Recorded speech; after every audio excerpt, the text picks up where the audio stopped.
So here I am all cozy at the lake house. I have a little scripture testimony to give. I like to listen to music that has scripture come up, like soft piano music in the background, and then it has words that come up on the video that's scripture. And I got Psalm 91, 1 through 2, and I had been praying, and I was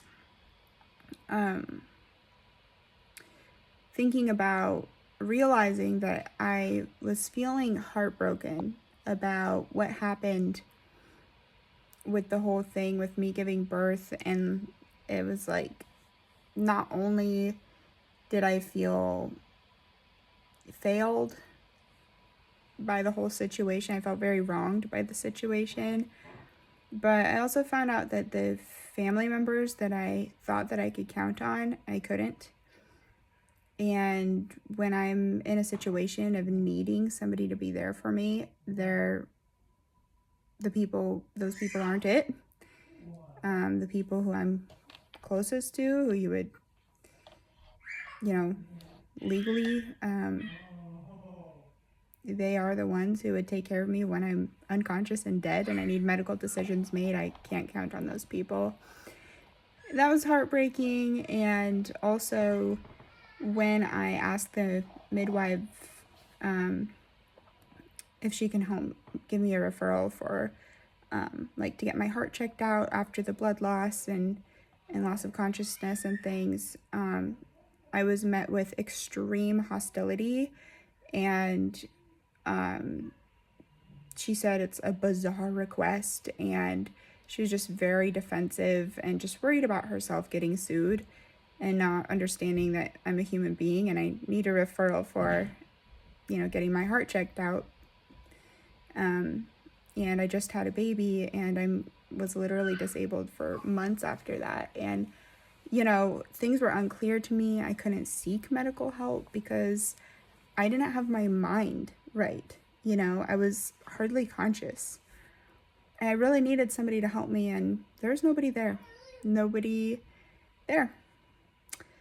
And I couldn't seek help from other people either because I just I wasn't able to care for myself. I wasn't mentally there, And so as the last few months postpartum have gone by, I've been thinking through this, and I've been wondering, why am I retreating and, kind of withdrawing and acting differently than I did before. And I realized while I was praying, it's because I'm heartbroken. I felt very unloved, and that's hard because when you feel unloved, it's not something that you can fill in for yourself. And the scriptures today were just hitting so perfectly. And this one that I got when I was thinking all of those things is Psalm 91, 1 through 2. Whoever dwells in the shelter of the Most High will rest in the shadow of the Almighty. I will say of the Lord, He is my refuge and my fortress, my God in whom I trust. And that was so good for me because when I was pregnant, I had a premonition. I had an inkling that I wasn't going to survive this pregnancy. And everything that I thought might happen, like that I might bleed out, or that the babies might have the cord wrapped around his neck, or I might die, all of those things did happen, but just God was with me. So yes, the cord was wrapped around his neck, just like I thought it was, but it bore no consequence. The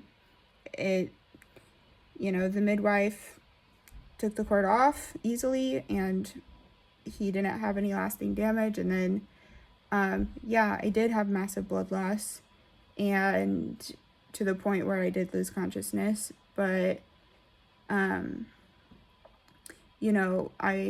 didn't stay dead. I lost consciousness, but I didn't ultimately die. And yeah, I had major blood loss, but And for the next several weeks, 6 to 8 weeks after that, I couldn't stand up. I didn't know if I was going to get better. I didn't know if I had permanent organ damage from, being in shock or anything. Like, I didn't know if I was going to recover. And through that time, after a couple of months, I started to realize, hey, I am going on a very slight upward trend, but going on an upward trend is an upward trend.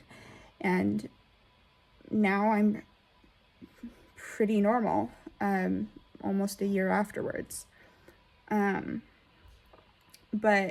I looked back and I instantly realized and understood that God was with me. All the things that I was warned were going to happen, did happen, but not to the full extent, not to the point that I actually died, not to the point where I actually couldn't recover, and not to the point where the baby got harmed in any way. And so another one of those, I'm calling it a premonition, I don't know if that's the right word, but another thing that came to me when I was pregnant is to name the baby Samuel. And I've done that, even though it wasn't my choice name that I was planning on. But I was also told when I was pregnant with a different baby that his name would be Daniel. And Daniel lives up to his name. And so Samuel is still a baby, and I wonder if he'll live up to his name, and I wonder what his story will be. I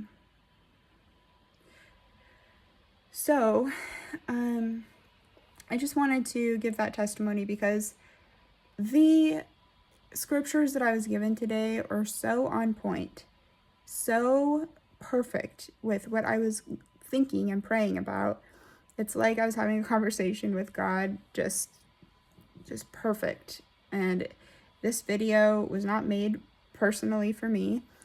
And, when God created the universe, for everything to line up so perfectly, like we're having a conversation with this scripture, like every moment of every person's life is planned out. How did this, it wasn't just one scripture. It wasn't just the scripture that I just read to you. It was the last 5 or 7 scriptures in a row that were just perfect, that, aren't scriptures that I normally think of. And so I just wanted to share that, even though I felt unloved by the whole wide world and just so alone and so heartbroken, and just I had such a loss of faith in humanity. Just a loss of faith in humanity. Just how could I be treated like that? And just feeling so unsafe because I don't have anyone in my corner. But again, I'll read the scripture. Whoever dwells in the shelter of the Most High will rest in the shadow of the Almighty. I will say of the Lord, He is my refuge and my fortress, my God in whom I trust. And that's what that scripture means to me.